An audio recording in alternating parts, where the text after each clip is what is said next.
지금은 예배드리는 시간입니다. 예배드릴 때 필요한 게 무엇이죠? 바로 성경책과 그리고 단정한 복장 그리고 조용한 장소가 필요하죠. 우리 이것들 준비하고 함께 예배 자리에서 만나도록 할게요.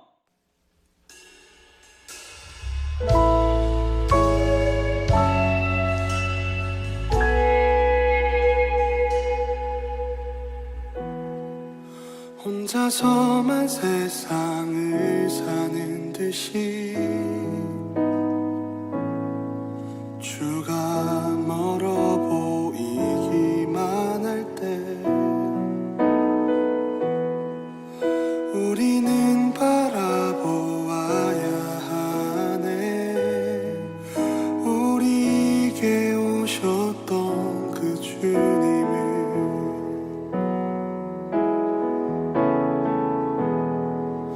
혼자서만 세상을 사는 듯이 주가 멀어 보이기만 할 때 우리는 바라보아야 하네. 우리에게 오셨던 그 주님을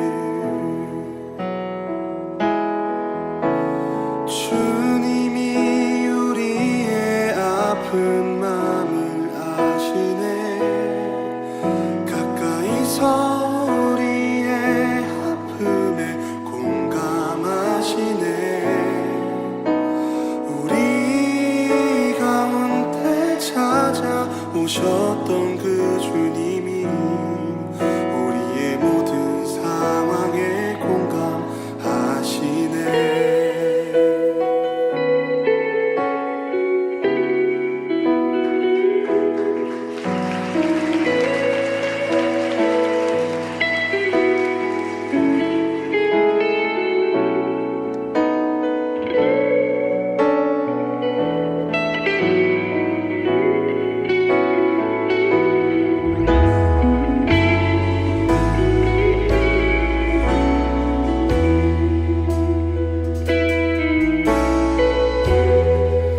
혼자서만 세상을 사는 듯이 주가 멀어 보이기만 할 때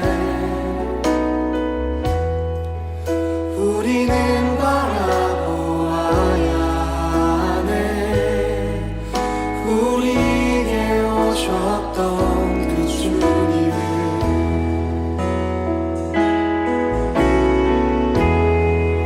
혼자서만 세상을 사는 듯이 주가 멀어 보이기만 할 때 우리는 바라보아야 하네. 우리에게 오셨던 그 주님을 주님이 우리의 아픈 마음을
함께 읽어보도록 할게요. 오늘 하나님께서 우리에게 주신 말씀은 신약성경 누가복음 22장 39절에서 46절까지의 말씀입니다. 우리 친구들 성경책 한번 찾아보세요. 오늘 하나님께서 우리에게 주신 말씀은 신약성경 누가복음 22장 39절부터 46절까지의 말씀입니다.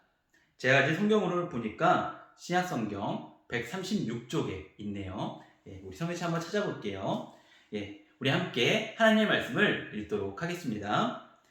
예수께서 나가사 습관을 따라 갈람산에 가심에 제자들도 따라갔더니 그곳에 이르러 그들에게 이르시되 유혹에 빠지지 않게 기도하라 하시고 그들을 떠나 돌 던질 만큼 가서 무릎을 꿇고 기도하여 이르시되 아버지여 만일 아버지의 뜻이거든 이 잔을 내게서 옮기시옵소서. 그러나 내 원대로 마시옵고 아버지의 원대로 되기를 원하나이다 하시니 천사가 하늘로부터 예수께 나타나 힘을 더하더라. 예수께서 힘쓰고 애써 더욱 간절히 기도하시니 땀이 땅에 떨어지는 핏방울같이 되더라. 기도 후에 일어나 제자들에게 가서 슬픔으로 인하여 잠든 것을 보시고 이르시되 어찌하여 자느냐 시험에 들지 않게 일어나 기도하라 하시니라. 아멘. 오늘 함께 예배를 드리는 우리 친구들에게 하나님의 사랑과 하나님의 은혜가 가득하기를 간절히 소망합니다. 친구들 혹시 눈높이라는 것을 알고 있나요? 눈높이, 구몬, 빨간 펜 이것들의 공통점은 무엇일까요? 바로 학습지라는 것입니다. 혹시 친구들은 이것들을 해보신 경험이 있나요? 전도사님의 초딩 때 이야기를 하면서 오늘 말씀을 시작하고자 합니다. 조사님은 초딩 때 눈높이라는 학습지를 했었습니다. 매주 한 번씩 선생님이 오셔서 이제 공부량을 보시고 가르쳐 주시고 이런 것들을 하셨지요. 그런데 항상 이 눈높이 학습지를 하면은 해야 될 것이 있었어요. 그것이 무엇이냐면 바로 숙제였습니다. 막 학습지가 여러 개 있는데 이것을 열심히 복습을 하고 풀었어야 됐어요. 그런데 전도사님이 그것을 잘 풀었을까요? 아니면 잘 풀지 않았을까요? 초딩이었어요. 조사님은 놀기 좋아했거든요. 항상 운동장에 뛰놀고 이랬던 게 제 어린 생활이었어가지고 사실 숙제를 잘 하지 않았습니다.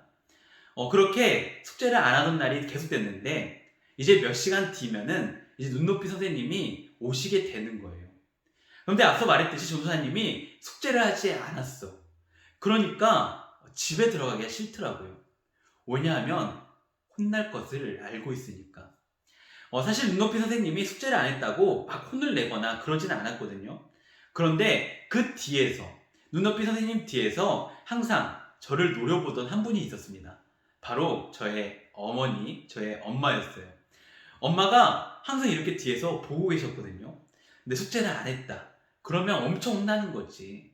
가끔씩은 잔소리를 듣기도 하는 거는 괜찮은 정도고 가끔씩은 정말 매를 맞기도 했었어요. 그래서 숙제를 안 하니까 들어가기가 너무 싫은 거예요. 도망가고 싶다. 이 상황을 모면하고 싶다.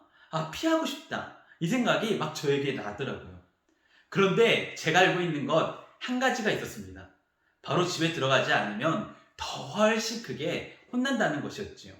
그래서 그날 당당하게 들어갔습니다. 그리고 숙제 못했습니다 라고 말하고 엄마한테 저녁에 많이 혼났습니다. 친구들도 이런 경험 있지 않나요? 가끔씩 학원을 땡땡이 치거나 숙제를 안 하거나 이럴 때 집에 돌아가는 게 약간 무섭잖아요. 학교 가는 게 약간 두려워지고 망설이게 되잖아요. 그때 우리는 한편으로는 이렇게 생각하기도 합니다.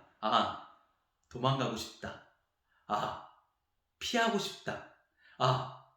쥐구멍이라도 있으면 그 가운데 숨고 싶다. 막 이런 생각 해본 적 없나요? 아마 대개 한 번 정도는 있을 것 같아요. 왜냐하면 우리는 완벽한 존재가 아니니까요. 그런데 오늘 말씀을 보니까 오늘 말씀에서도 도망가고 싶은 그런 두려움을 가진 한 분이 등장합니다. 그런데 그분이 누군지 아세요? 바로 우리 예수님입니다. 아이러니하지 않아요? 왜 예수님이 두려울까? 오늘 우리는 말씀을 통해서 예수님이 왜 두려움을 가지고 계셨는지 그리고 이 두려움을 어떻게 극복해 나가는지를 한번 살펴보려고 하는 거예요. 오늘의 말씀 누가복음 22장 39절의 말씀을 함께 읽겠습니다. 39절의 말씀입니다. 함께 읽을게요. 시작. 예수께서 나가사 습관을 따라 갈람산에 가심에 제자들도 따라갔더니. 아멘. 오늘 말씀에서는 예수님께서 나가셔서 갈람산에 가셨다라고 기록을 하고 있습니다. 사실 오늘 말씀의 자리, 이제 이 신약 성경에서 누가복음의 이 말씀의 자리가 어디냐면 바로 예수님께서 잡히시기 전, 바로 그 전에 말씀이에요. 우리가 잘 아는 것 있죠. 십자가가 있잖아요. 예수님께서 십자가에 달리기 전에 바로 그 이야기를 오늘 말씀은 다루고 있는 거예요. 친구들, 혹시 마지막 만찬, 최후의 만찬이라는 말 들어보신 적 있나요? 예수님께서는 이제 제자들을 마지막으로 불렀어요. 너무나도 사랑하니까 이 제자들을 불러서 이제 이 제자들에게 당부하시고 자신이 떠날 것을 아시니까 함께 식사를 하기 위해 제자들을 불러서 함께 떡과 그리고 음료수를 마시면서 그런 자리를 마련했어요. 그리고 그 시간이 끝나고 나서 예수님은 기도하러 가셨습니다. 그곳이 어디였냐면 예수님이 자주 기도를 하셨던 감람산이라는 곳이었어요. 사실 오늘 말씀 39절에 보면 이런 표현이 나와 있거든요. 습관을 따랐다. 예수님께서 나가사 습관을 따라서 감람산에 갔다. 이 말의 의미가 무엇이냐면 예수님은 평소에도 감람산에 기도하러 가셨던 분이라는 거예요. 그런데 오늘 말씀은 약간 다른 게 있어요. 왜냐하면 제자들이 따라갔다라고 되어 있기 때문이죠. 오늘 말씀에 보면은 예수님은 혼자 기도하러 간 것이 아니라 제자들과 함께 기도를 하러 갔습니다. 그리고 예수님은 제자들에게 이렇게 이제 이르시지요. 우리 40절의 말씀을 함께 읽을게요. 40절의 말씀입니다. 시작. 그곳에 이르러 그들에게 이르시되 유혹에 빠지지 않게 기도하라 하시고. 아멘. 예수님께서는 제자들을 데리고 가신 이유가 있었습니다. 함께 기도하기 위해서 산에 오르신 이유가 있었어요. 그것은 바로 제자들에게 이제 너희가 시험을 이길 만한 그런 기도를 해야 한다 라는 것을 알려주기 위함이었어요. 전도사님이 앞서 말했듯이 오늘 말씀의 자리는 십자가에 달리기 바로 전이라고 했잖아요. 이제 예수님은 곧 제자들을 떠날 상황인 거예요. 3년 동안 함께 밥도 먹고 먹방도 찍고 같이 눕방도 하고 했던 그런 예수님이 이제 제자들을 떠나야 된다고요. 그런 상황 가운데서 예수님은 제자들을 떠나기 전에 예수님께서는 함께 기도하기를 원했어요. 그리고 제자들에게 이렇게 말씀을 하신 거죠. 유혹에 빠지지 않게 기도하라. 너희는 시험에 들지 않게 기도해야 한다. 이렇게 당부한 거예요. 왜냐하면 곧 예수님은 떠나시니까. 그리고 예수님은 제자들보다 약간 멀리 가서 기도를 하기 시작했습니다. 우리 함께 41절의 말씀을 읽어볼까요? 41절의 말씀입니다. 시작. 그들을 떠나 돌 던질 만큼 가서 무릎을 꿇고 기도하여. 오늘 말씀 41절에 보니까 돌 던질 만큼 만한 거리라고 되어 있어요. 그렇게 먼 거리가 아니거든요. 제자들의 모습이 보이고 제자들의 기도하는 모습이 보였던 그런 자리 가운데 예수님은 나아가셔서 이제 기도를 하기 시작하셔요. 어떻게 기도를 하시냐? 너마도 기도의 정석적인 모습, 하나님께 단정한 모습, 순종하는 모습을 보여주기 위해서 무릎을 꿇고 기도하셨어요. 그런데 그 기도의 내용이 무엇이었냐면 오늘 말씀에 중요한 메시지가 담겨 있습니다. 우리 함께 오늘의 말씀 누가복음 22장 42절의 말씀을 읽어보도록 할게요. 42절의 말씀입니다. 시작. 이르시되 아버지여 만일 아버지의 뜻이거든 이 잔을 내게서 옮기시옵소서. 그러나 내 원대로 마시옵고 아버지의 원대로 되기를 원하나이다 하시니. 아멘. 조사님이 계속해서 말하고 있는 것이 무엇이죠? 예수님은 이미 십자가를 져야 할 것을 아셨다는 거예요. 그래서 예수님은 이 고통과 이 두려움을 분명히 알고 계셨을 거예요. 친구들, 십자가 하면 무엇이 떠오르지요? 십자가. 예. 우리는 보통 십자가 하면은 교회가 떠올리는 친구들도 있을 것이고 예수님이 떠올리는 친구들이 있을 것이고 또한 귀걸이나 목걸이 이런 패션 아이템을 떠올리는 친구들도 있을 거예요. 그런데 예수님의 시대 때 십자가는 그러지 않았어요. 너무나도 잔인한 형벌이었거든요. 어떻게 하면 이 사람을 더욱 끔찍하게 죽일 수 있을까? 이 사람의 죽는 것을 보고 사람들이 두려워할 수 있을까? 그것을 보여주는 게 십자가였어요. 왜냐하면 십자가에 달리는 것은 십자가를 지고 가는 것부터 시작해서 못을 박히는 것, 그리고 십자가에 매달려 죽는 것까지 많은 시간이 걸렸고, 또한 죽기까지 너무나도 큰 고통들이 따랐기 때문이에요. 수치스럽고 쪽팔린 것은 물론이었고요. 예수님은 이 고통 역시 알고 계셨어요. 예수님은 물론 참 하나님, 참 신이시지만 우리와 같은 참 인간이셨기 때문이에요. 그래서 예수님은 이렇게 기도를 합니다. 42절에 보니까 아버지여, 만일 아버지의 뜻이거든 이 잔을 내게서 옮기시옵소서 라고 기도를 해요. 아버지여, 아빠, 이렇게 부르짖고 시작하는 거예요. 왜냐하면 너무나도 고통스러우니까. 이제 큰 어려움이 자신에게 다가오니까 예수님이 이렇게 말하는 거예요. 그리고 하나님께 이렇게 간구합니다. 아버지의 뜻이거든, 아빠가 원하면 이 잔, 이 고통, 이 십자가 내게서 떨어뜨려 주세요. 내가 그것을 피하고 싶어요. 내가 그 십자가에 달리고 싶지 않아요. 라고 예수님은 하나님께 기도했습니다. 너무나도 당연한 거지 않나요?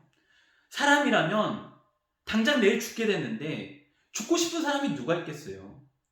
당장 1시간 뒤면은 내가 누군가에게 맞아야 되는데 그 자리 가고 싶은 친구가 있겠어요? 아마 없을걸요. 그런 것처럼 예수님도 십자가에 달릴 시간이 얼마 남지 않았음을 알았기 때문에 이렇게 기도했어요. 그런데 놀라운 일이 발생합니다. 예수님의 기도가 바뀌었다는 거예요. 우리 42절의 말씀을 다시 한번 읽어볼게요. 42절의 말씀입니다. 시작. 이르시되 아버지여, 만일 아버지의 뜻이거든 이 잔을 내게서 옮기시옵소서. 그러나 내 원대로 마시옵고 아버지의 원대로 되기를 원하나이다 하시니. 그러나 예수님은 십자가를 지고 싶지 않음을 분명히 말했지만, 그러나 하나님, 그러나 내 원대로 하지 말아주세요. 하나님의 뜻대로 해주세요 라고 말을 해요. 왜냐하면 그 순간 예수님은 하나님의 뜻이, 또한 우리를 향한 그 사랑이 예수님의 눈에 보였기 때문이에요. 하나님의 뜻이 무엇이었냐면 예수님이 죽어야지만, 예수님이 우리의 죄와 함께 죽으셔야지만 우리가 살아날 수 있거든요. 그렇기 때문에 예수님은 그 순간 우리의 얼굴을 떠올리신 거예요. 지금 예배 드리고 있는 우리 친구들의 얼굴이 떠올린 거예요. 지금부터 2000년 전에 예수님은 모든 걸 아시잖아요. 내가 지금 죽지 않는다면, 내가 십자가에 달리지 않는다면 예배 드리는 이 친구가 죽을 텐데, 살 수 없을 텐데. 그래서 예수님은 하나님의 뜻에 따르기를 결심을 합니다. 그렇게 담담하게 혼자 그 어려운 길을 걸어나갈 결심을 하시는 것입니다. 예수님은 사실 피할 수 있으려면 얼마든지 피할 수 있었어요. 왜냐하면 바다도 잠잠하게 하고 죽은 사람도 살리시는 그런 분이시잖아요. 자기 한 번 살린다? 그건 예수님께 어려운 문제가 아니었어요. 그런데 예수님은 이 모든 것을 포기하셨어요. 왜냐하면 우리를 사랑했기 때문에, 또한 하나님의 뜻을 이루기 위해서. 그래서 44절에 보니까 예수님께서 이렇게 기도했다고 되어 있어요. 우리 함께 44절의 말씀을 읽어보도록 할게요. 시작. 예수께서 힘쓰고 애써 더욱 간절히 기도하시니 땀이 땅에 떨어지는 핏방울 같이 되더라. 아멘. 예수님은 정말 간절하게 기도했습니다. 우리를 살리기 위해서, 하나님의 뜻을 따르기 위해서, 십자가를 지기 위해서 너무나도 간절한 기도를 하셨다는 거예요. 그러면서 예수님이 기도를 마치고 난 후에 이제 제자들에게 갑니다. 그런데 제자들 그때 자고 있었어요. 너무나도 피곤했겠지요. 하지만 예수님은 그들을 보고 이렇게 말을 합니다. 우리 함께 46절의 말씀을 읽을게요. 46절의 말씀입니다. 시작. 이르시되 어찌하여 자느냐, 시험에 들지 않게 일어나 기도하라 하시니라. 아멘. 전도사님이라면 너무나도 힘든 상황 가운데서 같이 기도하러 간 내 친구들이, 내 동료들이, 내 제자들이 자고 있다면 화냈을 것 같아요. 그런데 예수님은 화내지 않으시고 제 아들에게 말합니다. 시험에 들지 않게 기도하라. 왜냐하면 예수님이 십자가를 지실 결심을 하신 것은 또 그 한 이유가 바로 제자들을 살리기 위했기 때문입니다. 우리를 살리고 제자들을 살리기 위해서, 하나님의 뜻을 이루기 위해서 예수님은 오늘 그렇게 간절히 기도를 하셨던 것입니다. 이제 말씀을 정리하고자 해요. 친구들, 우리는 예수님이 왜 이렇게 기도를 하셨는지를 볼 필요가 있어요. 예수님의 이야기가 내 이야기가 아닌 것 같아서 멀리 떨어진 이야기인 것처럼 느끼시면 안 돼요. 바로 이 기도는 우리를 향한 기도이기 때문이지요. 왜 예수님께서 십자가를 지셨을까요? 왜 예수님께서 도망가지 않았을까요? 왜 예수님께서 지구멍을 마련하지 않았을까요? 그것은 바로 예배드리는 우리 친구들을 살리기 위해서, 그저 사랑하기 때문에 그러셨던 거예요. 사랑하는 친구들, 이제 우리는 사순절을 보내고 있습니다. 이 사순절이 무엇이냐면 40일의 기간인데요. 예수님이 부활하시기 전 40일, 예수님께서 왜 십자가에 달리셨느냐, 그 십자가에서 보여주신 사랑의 모습이 무엇이냐, 이것을 생각하는 기간이 바로 사순절이에요. 친구들, 이 사순절 기간 예수님이 우리를 사랑했음을 기억했으면 좋겠어요. 그리고 예수님의 고난을 생각하며 나를 위해 그 고난을 당하셨음을 생각하며 말씀을 통해 함께 하나님께 나아가는 우리 예수님을 우리 주인, 우리 주님으로 고백하는 우리 친구들이 되었으면 좋겠습니다. 우리 예수님의 그 기도, 예수님의 그 사랑, 그것을 기억하며 이번 주 한 주간도 살아가는 우리 친구들이 되었으면 좋겠습니다. 우리 다 함께 기도할게요. 하나님 아버지, 참 큰 고통이 우리에게 따를 때 우리는 도망가고 싶어 합니다. 하지만 예수님은 도망가지 않으셨습니다. 왜냐하면 우리를 너무나도 사랑했기 때문에 예수님은 담대히 그 십자가를 지실 결심을 하셨습니다. 오늘 우리가 기억해야 하는 것이 무엇입니까? 바로 우리 예수님이 날 위해서 그 길을 걸어가셨다는 것입니다. 오늘 이 이야기가 바로 나를 위한 이야기였음을, 나를 향한 하나님의 말씀이었음을 깨달으며 살아가게 하여 주시옵소서. 우리 주님을 주인으로 고백하는 우리 친구들 되게 하여 주시옵소서. 언제나 함께 하신 하나님을 기대하오며 거룩하신 예수님 이름으로 기도하옵나이다. 아멘. 우리 다 함께 주기도문 하심으로 오늘 예배를 마치도록 하겠습니다. 함께 우리 주님 가르쳐 주신 기도 하심으로 오늘 영상 예배를 마치도록 하겠습니다. 하늘에 계신 우리 아버지, 아버지의 이름을 거룩하게 하시며 아버지의 나라가 오게 하시며 아버지의 뜻이 하늘에서와 같이 땅에서도 이루어지게 하소서. 오늘 우리에게 일용할 양식을 주시고 우리가 우리에게 잘못한 사람을 용서하여 준 것 같이 우리 죄를 용서하여 주시고 우리를 시험에 빠지지 않게 하시고 악에서 구하소서. 나라와 권능과 영광이 영원히 아버지의 것입니다. 아멘. 친구들, 우리 사순절 기간 우리 예수님의 고난에 함께 동참하며 말씀을 가까이 했으면 좋겠습니다. 예수님, 바로 우리 친구들을 위해서 예배드리고 있는 바로 너를 위해서 이 자리 가운데 오셨습니다. 그 십자가를 지셨습니다. 이것을 기억하며 이번 한 주간도 열심히 살아가는 우리 친구들 되었으면 좋겠습니다. 그럼 우리 친구들 다음 주에 만나도록 해요. 안녕. 뿅.